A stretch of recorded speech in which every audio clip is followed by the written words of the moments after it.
Greg Bedard is already alongside Jim Murray as well. That's where we're going to start. Sean McVay, coach of the LA Rams, discussing Drake Maye. Greg, how you doing? Good. How are you? Murray?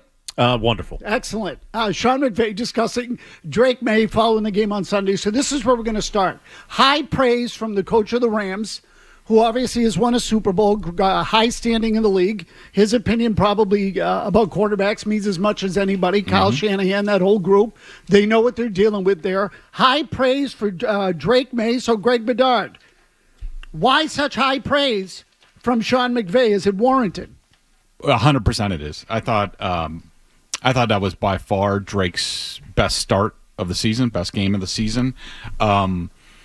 Especially in the first half, I thought he was unreal in the first half. He looked like a 10-year vet. The Rams threw a bunch of stuff at him. They did a lot of, they would put 5 guys on the line and drop somebody out, and or they drop 2 out and bring somebody on a blitz. Like there was a lot of creative stuff from the Rams defense, and Drake saw it all, dealt with it, distributed the ball, and it looked like to me that I think they sort of took, the last game, and I know a lot of people didn't agree with me, where I said Drake brought on a lot of pressure on himself. Mm-hmm. Like there was, way too much pressure. In this game, it looked like they made a concerted effort for him to play on time, get rid of the ball. I think his time to throw was his lowest of the season. He was very decisive. He also made, a couple off-platform plays. Like I'm not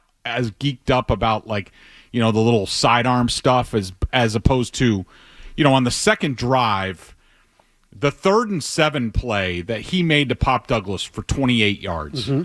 That was outstanding. The Rams brought a creative blitz. He had a free guy coming on him. He got hit on it, didn't he? He did. He got walloped, and also Jared Verse had beaten Bedard Lowe around the left end. He slid a little bit, and then made like a jump throw to Demario Douglas. That's an outstanding play. That's just Drake Maye making a play, and he basically does that, once a half now. And I thought he really minimized his mistakes in this game. I don't know. Number one, it looked like he was well coached for this game and well prepared. So I want to give my credit to, Alex Van Pelt. And on that drive, I thought Alex had a couple of, really nice calls. The quick game to start off that drive with 14 yards to Pop, and also the screen pass to Hooper. I also wonder if seeing the Bears scheme the week before, which is similar to what the Rams do, a lot less blitzing than what the Rams did in this game, but I thought that helped them in this game. But to me, 100% the accolades from Sean McVay and others were totally warranted in this game. What was it about Alex Van Pelt that was better? Was it the first scripted plays? Was it counter punches? What did you like better that he did this week? And how he helped Drake Maye? Yeah, I think it was. I think his script has been pretty good. I do worry a little bit about Van Pelt, his ability to counterpunch when the other team adjusts. They had 2 really good drives, to start off the game, and I just thought he had a really good plan to get the ball out of Drake Maye's hands quickly. I thought he really, when he decided to call screens or quick games, they almost always worked out. There was one time where they called one and the Rams were bringing a corner blitz or a slot blitz, and they got him on that. I just thought that Van Pelt was really on his game, understood the Rams' tendencies, even though I do think the Rams changed up a lot. Normally the Rams don't blitz very much, but they did in this game. And I thought Van Pelt did a nice job of having built-in counters for Drake Maye, and Drake was very malleable to what they were doing. So, Greg, when you talk about his athleticism, about Maye's athleticism, to me, that's stuff that we know he can do. Mm-hmm. And it's not stuff that you would necessarily, as you said, coach up. It's more off-platform, under pressure, out of the pocket, as you said on that play to Douglas. He's going to his right. He throws back to his left. Ball was right on. Douglas turns it into a 28-yard gain. But it felt like to me in this game, that there was much more sustainable offense from a team standpoint within the structure of the offense, and that he was way more accurate, than he has been in other games. Way more decisive. Like, I thought he hit a ton of guys quickly and right on the money. True or false? Yes, I would agree with that. He played on time and in rhythm in this offense more than we've seen. Okay. And what do you, is there any, other than the coaching or the prep, is that just development of the quarterback? Is that the offensive line play? What elements went into that? How big of a part of it were the receivers? Not huge. I mean, they're sort of, their plays are their plays. There's not a lot of, there's not a lot of option routes in this offense. To me, it's Drake.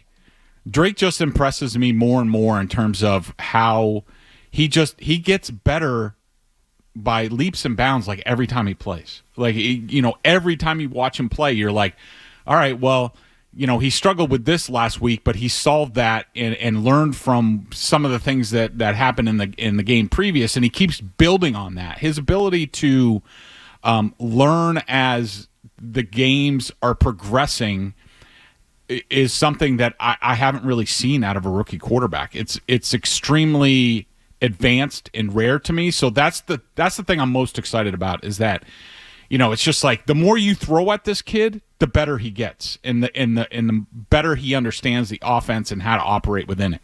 So he's learning on the job, quite literally. So is the regret now maybe he should have started earlier? Yeah, I mean, given hindsight, and of course, we weren't in the meeting rooms. We weren't, we didn't understand what was going on in the practice field. But, I do think, like, especially once he started to take off with the Eagles preseason game, I think that it would have been better for the Patriots if somebody stepped up and said, you know what? This kid might be really rare in that he learns the more he plays. And so let's ramp him up. Let's ramp up his preparation in terms of how to deal with blitzes and, where are your answers on, X, Y, and Z. And, maybe not week one, but, earlier than it happened. Like that Dolphins game. Yeah, I mean, knowing what we know now about Drake, I don't think anybody would challenge that. The more this kid plays, the better he gets. Are you surprised by it? Yeah, I mean, look. Because I'm one of those people that thought when they put him in, Greg, I'm like, I don't think, based on everything we had heard coming out of the draft. It was real raw. Right. He's not ready. It's going to need time. Their offensive line can't protect. They haven't figured that out. He doesn't have the receivers. You're sort of throwing him out there to the wolves. I bought in all that stuff. And after watching him on Sunday, I felt like, well, let me ask you this. Was this the biggest jump he's made from one week to the next? Because this felt big to me. Yeah, I think so. Yeah. I mean, I just think this was far and away his best game. And I just think that he, we can only go what we see on film. We're not talking to the coaches, we're not, at UNC or what have you. I mean, you look at these guys coming out. It's a lot like, Justin Herbert was a guy that a lot of people weren't that high on because of what happened at Oregon. And then it turned out that it was Oregon's scheme that was holding him back. And, he was really good. And I think a lot of people learned lessons on that. I know I did. But I think that Drake just, I can't get over how much he looks like a veteran and how comfortable he looks this early. Strong disagreement yesterday on the show between Felger and myself and Mazz on the interception. Mike said it was Demario Douglas. He should have turned around. Mazz and I thought bad throw. Who's responsible? I put that on Drake. Uh-huh. And there's a couple of things, to that. I at the end of the day, I don't think anybody was, great on it. The way that I saw it, when you watch the All-22, all three guys, Pop deep, Hunter medium, and Kayshon Boutte sort of shorter. They all sort of ran post towards the left sideline. If you watch the All-22, none of them are looking back when Drake Maye, when he's already released the ball. None of them. All three of them are getting to their routes. And again, I'm just guessing off of what I saw on film that those three routes were deeper route concepts. And in my opinion, Drake, if he had time, He needed to hold it a beat longer and pick one of the three. If he felt pressure, which it looked like he did, then he needs to check it down to Ramondre Stevenson in the right flat and let him, just get what he can, get out of bounds and live for, fourth and, medium. But, I think that Drake threw it early, and I think the ball sailed on him. I don't think, and Demario Douglas said this after the game, he does not have an option on that play. Like, it's not like the old Patriots offense where he's just got to run the route. And he said he ran his route, and he was trying to get deeper in the second window, and I think he was right. If Drake throws it on the left hash, they have a chance for a really big play. Sorry, I'm late, boys. Doesn't have an option. What if it's man versus zone or something like that? Like, he's running his route. is that the way? How do you feel about that? I mean, it's the West Coast offense. That's what they do. Really? I mean, very few, from what I know about it, very few option routes. Huh. Yeah. All right. How about this? How about the sacks? How about the strip sack fumble and the one that preceded the overthrow to Douglas, sir? So the strip sack fumble, I've sort of gone back and forth on. My initial read was Kayshon Boutte. It's a three-step drop. My initial read was Kayshon Boutte didn't run the right route, that he ran a little bit too deep, and when Drake saw that he wasn't hitching his route, he pulled the ball down, which you can't really do.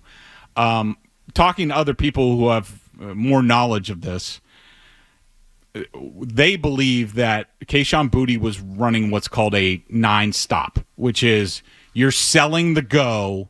Is that what you had him running, But Stu, you're on that stopping. play? What'd you have him running on that play? I messed up play. Keep going. I run the 8-stop. And that Drake he has to throw the ball, sort of back shoulder in time. But again, no one was really. I mean, Ben Brown and Michael Jordan had an awful time on the stunt. I'll say It was brutal. Ramondre Stevenson, maybe if he was a little bit more alert, could have helped a little bit and chipped a little bit there. So it wasn't a great play all around. I did not charge Maye for the fumble. I just think it was sort of like a team sort of thing. If you like that clip, check out more videos from Felger and Mazz here. For more Patriots analysis and opinion, hit this playlist.